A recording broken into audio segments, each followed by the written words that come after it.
Coming out of a place like Google where I used to work, we felt like infrastructure was our advantage. And to see that we could take that advantage that we felt like we had, which was proprietary, and now have something available to us as a startup that put us on a level playing field with a company like Google, was really what attracted us to come in and start using AWS. My name is Matt Weiss. I work at Nextdoor. I'm the systems architect. My name is Prakash Janakaraman. I'm from Nextdoor.com, and I'm the company's co-founder and chief architect. So Nextdoor is a private social network for your neighborhood. Its goal is to bring communities together, whether those communities want to talk about neighborhood events, crime and safety, you want to sell or buy things or give things away. These are all the things that are important in neighborhoods, but often hard to do when you don't know your neighbors. So our goal is to connect people. We use almost 30 different services that are provided by AWS, whereas at the very beginning we were only using EC2 and S3.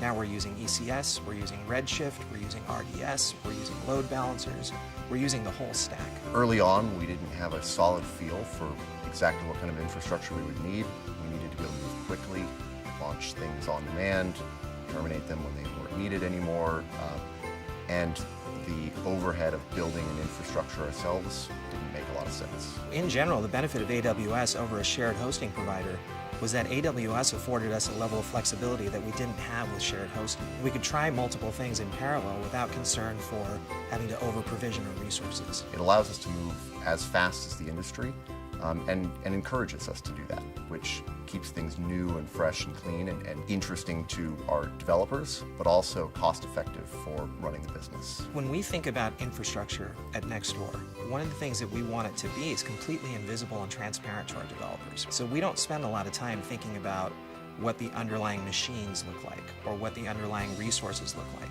Developers can think about what their requirements are to launch new products, and we provide that infrastructure for them transparently. The value for us is that we are never held back by the legacy systems and services that we've had to build in the past. We're constantly able to build new things and get rid of the old things, and we don't have to maintain or support those. And we're not dragged down by those. We know where our core competency is. It's developing great products for our users.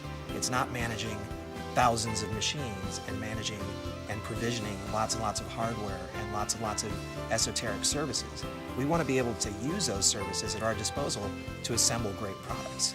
And so for companies that are building products, it seems like the best idea is leave the infrastructure to the guys who know how to manage that and get back to what you're doing well, which is building great products.